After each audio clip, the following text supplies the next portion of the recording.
But he's sharing the word with his family. He is purifying his wife. He's cleansing her. And not only her, plus the children. To present her to himself as a radiant church, without stain or wrinkle. God is telling the husband, you are responsible for the wrinkles and the blemishes and the stains on your wife's clothes. It is your responsibility to make sure that there are no stains, there are no wrinkles on your wife, but that she is holy and blameless. We are not saying that you are the one who will make her holy and blameless, but the responsibility for her holiness and her being blameless before God rests on you. Do you encourage her to pray? Do you encourage her to go for fellowship? What do you encourage her to do that is causing her to be holy? That is causing her to be blameless? This is part of loving her. If you want to know what part of loving her is, then we go on and we are told that we ought to love them as our own bodies. Verse 29, after all, no one ever hated his body, but he feeds and cares for it. Do you feed and care for your wife? That is part of love. Just as Christ does for the church. You know, I'm glad I'm a woman and not a man. Really. Because this is heavy. He says, for we are members of his body. And we are being told, for this reason. For what reason? For cleansing his wife, for helping her be holy and blameless, and for making sure there are no stains and blemishes. It is for this reason that a man will leave his father and mother and be united with his wife. Young man, if you can't do this, don't get married. Please, I beg you, don't get married. Because we're being told it's for this reason that a man will leave his father and mother and be united to his wife, and then the two will become one flesh. That's why we are being told this is a profound mystery. This is a profound mystery. Okay? So now I'm going to tell us about love being a choice. And a choice is never forced on us. Right now, many couples are spending a lot of time at home with somebody that they are married to, but who they don't love. Imagine, day after day, spending time with somebody that I'm married to, but I don't love. There's some couples, some spouses right now who are at home, spending time with someone who has hurt them, betrayed them, and treated them harshly. And yet they're there in the same house now because of COVID-19. But my prayer is that as we have talked about marriage in the last month, that you have begun to heal from some of the wounds. Indeed, this is a time that God has put husbands and wives together with their children. So that some of the wounds that have been festering, they can start to heal. And some people may at this very moment feel that they have lost all love for their spouse that they had at the beginning of their marriage. And as I've talked to some couples, many couples are sleeping in separate bedrooms. Intimacy is a thing of the past. They're like, what? 3 years ago, we are just together because of the children. It's painful. It's painful. And many couples are actually pretending that they are not pained. But they are enduring pain. And some of them, that pain is what has caused them to go out and be unfaithful to their spouse. Or to go out and be an alcoholic. Or to be violent. There are others who have probably not talked to each other for months.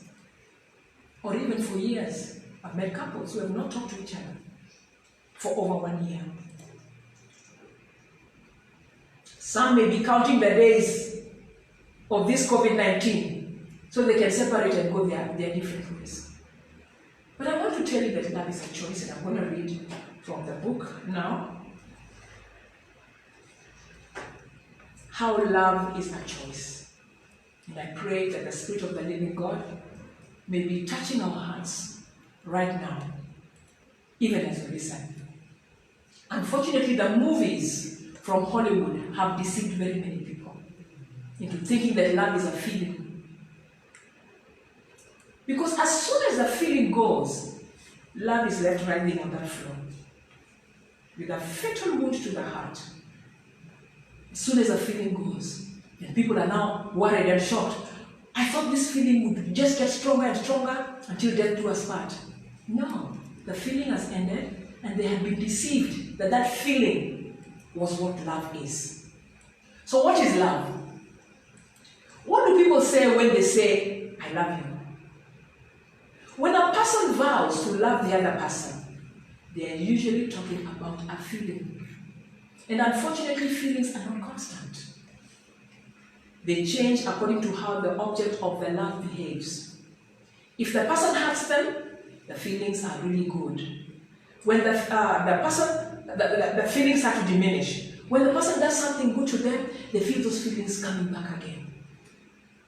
Many times, for some couples, the feelings died altogether after a failed resuscitation. They tried to resuscitate this thing, but it died. Hence, human beings are known to fall in and out of love. And this has resulted in a lot of emotional highs, followed by alienation, grief, sorrow, heartache, heartbreaks.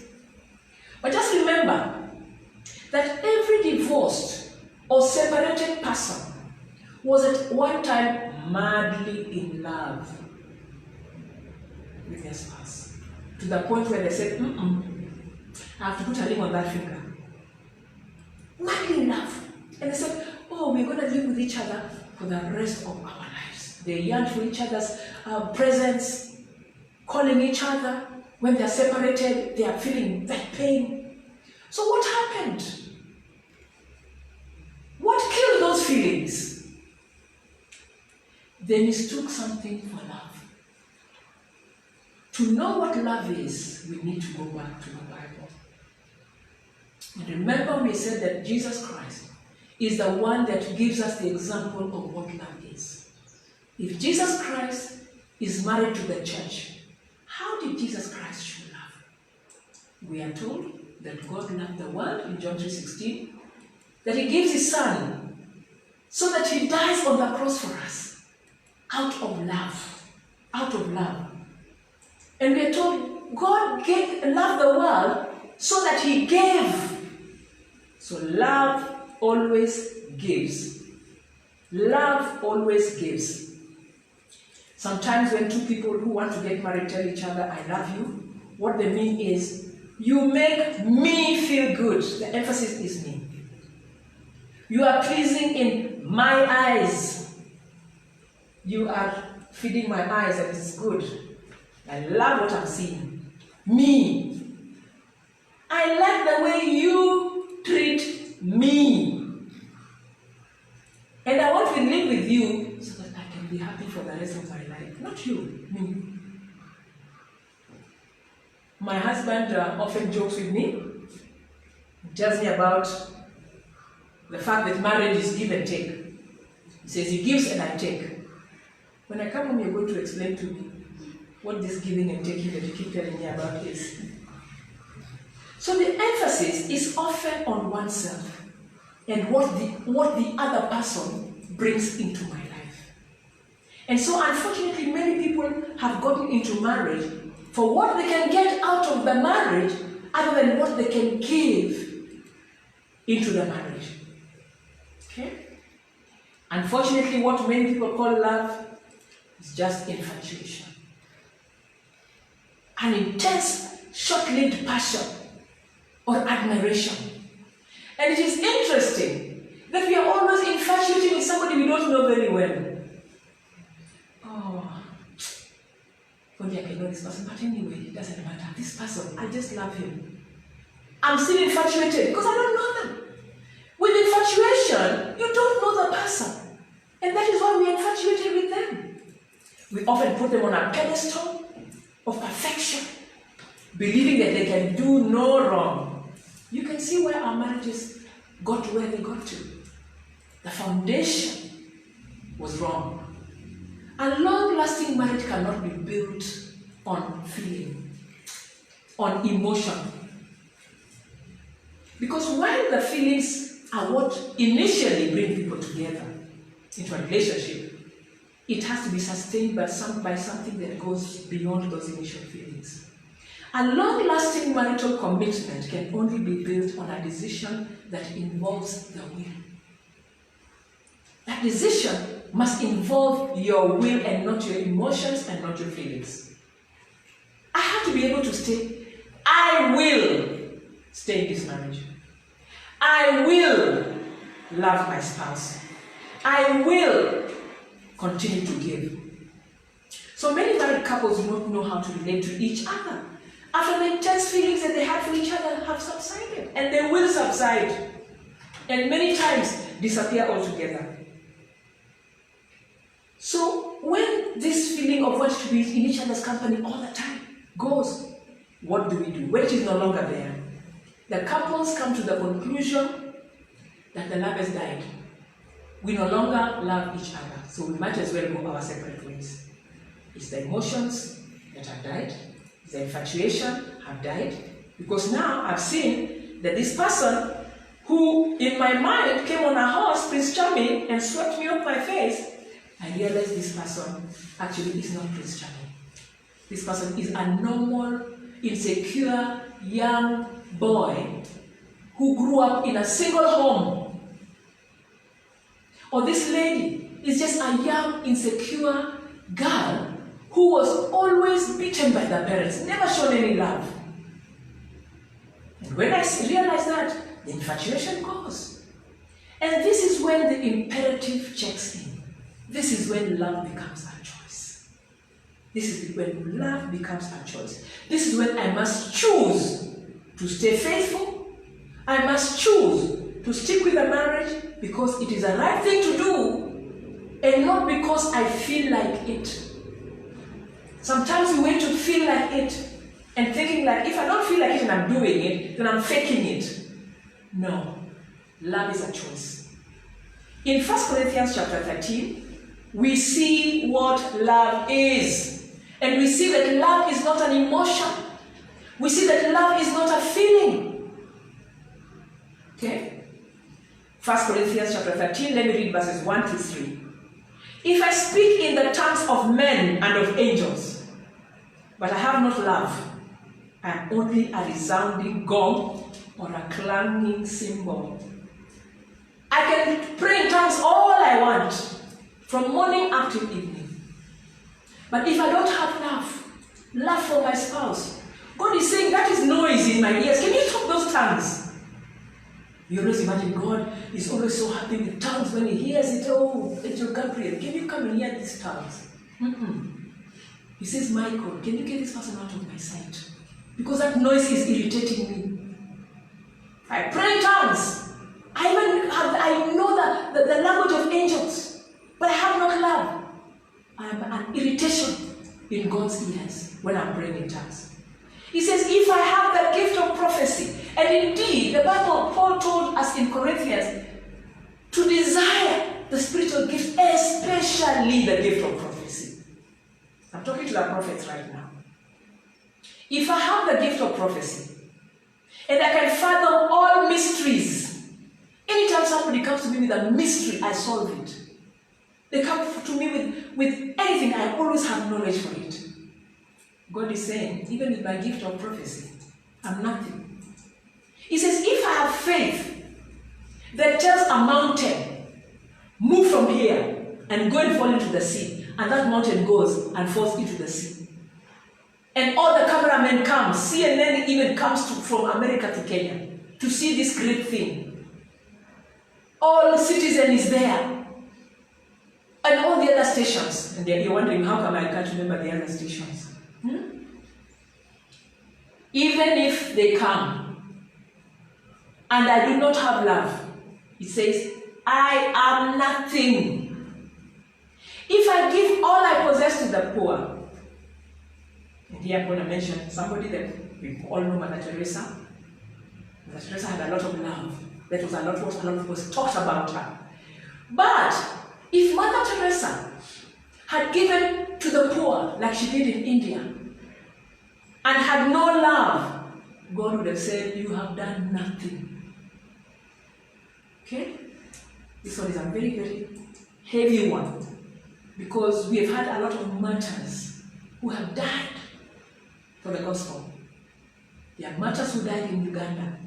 They are known for singing in the flames as they were dying. They were singing. But God is saying, if I surrender my body to the flames, but I do not love my spouse, I gain nothing. I gain nothing. I gain nothing. Okay?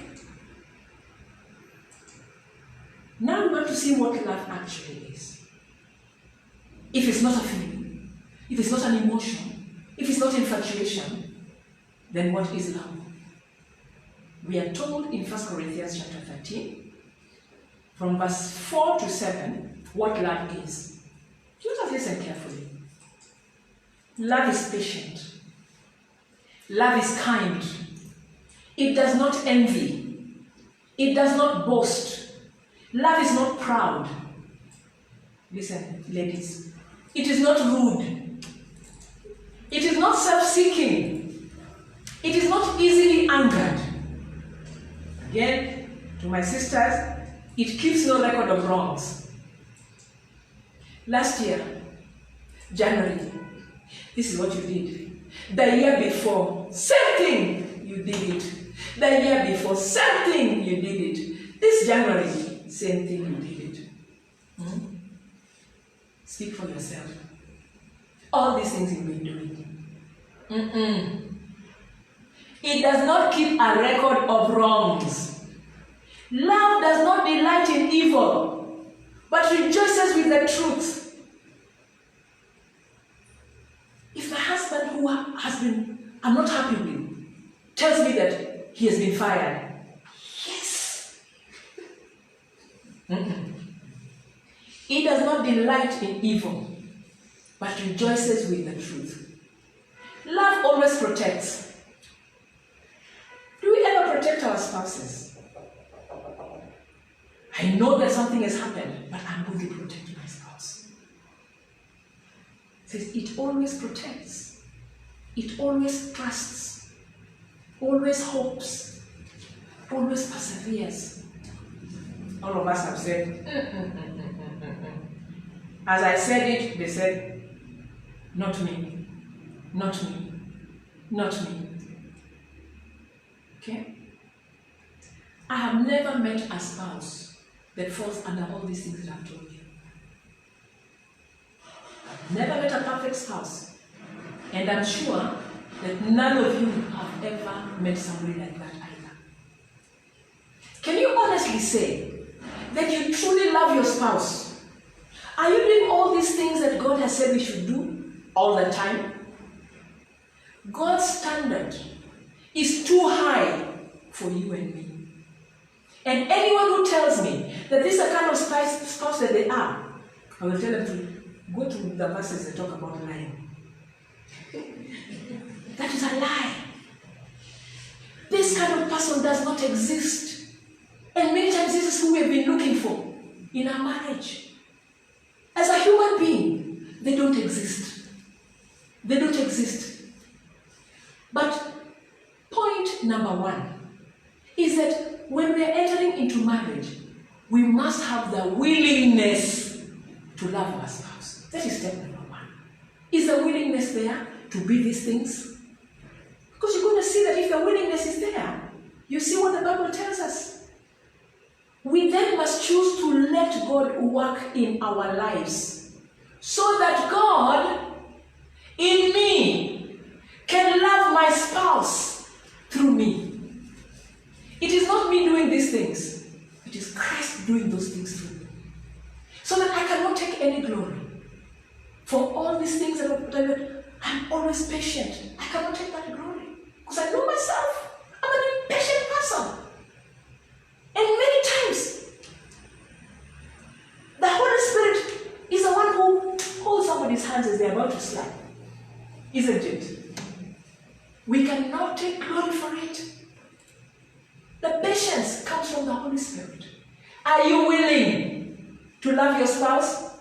If the answer is yes, that is all that you need, the willingness. Point number 2 is to just tell the Holy Spirit, if you're born again, the Holy Spirit is in you. If you're born again, the Holy Spirit is in you. And I want to tell you what the Holy Spirit came with when He entered you. We're going to look at Galatians chapter 5, to see how the Holy Spirit has come inside of you and what He has come with. Because if you are born again, the Holy Spirit came inside. He came inside. And when He came inside with His fruit. He did not leave His fruit outside. He came inside you with His fruit. And when we talked about ungodly soul ties, we talked about that area of our lives, which is our spirit. And that is where the Holy Spirit comes in to dwell. He's not in my soul and my body. He's in my spirit. So listen to what the Holy Spirit came with when He came into you. But the fruit of the Spirit is love. He came in with love. So you don't tell me you can't love your spouse. God is not asking you to do what is not in you. He's telling you, the Holy Spirit came in with love. Can you now allow Him to manifest in you? Towards your spouse. He came in with joy and peace. He came in with patience. Are you a patient person? Yes. But are you acting impatient? Yes, I'm impatient. But I'm a patient person with patience in me, but I'm acting impatient. Why? I'm not allowing the patience in me to manifest. Then He tells you, the fruit of the Spirit is kindness. He came in with kindness. You can be kind to your spouse, not by your own strength. Not because you are the one who's saying, yes, I want to be kind now. Watch me be kind. Watch the Holy Spirit be kind to my spouse through me.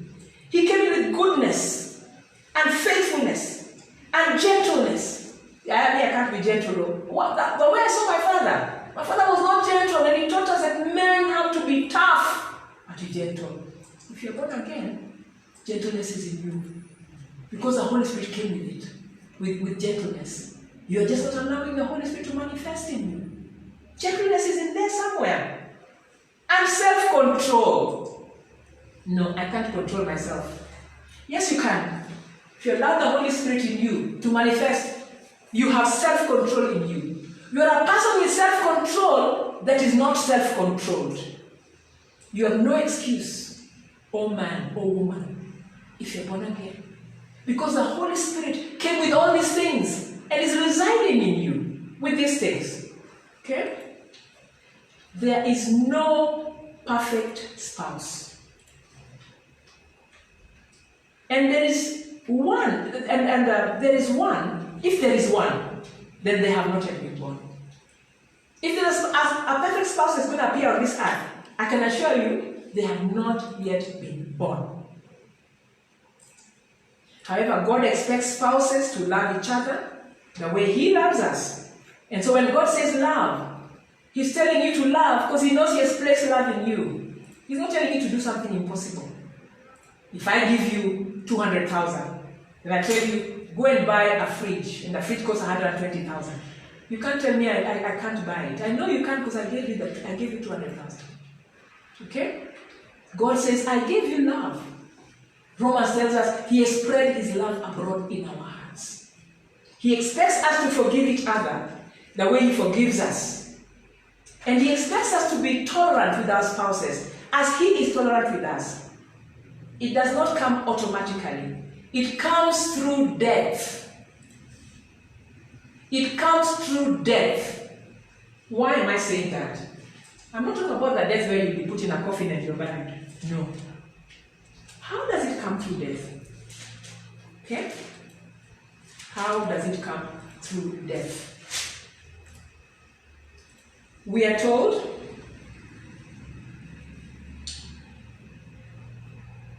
in Galatians, I am crucified with Christ.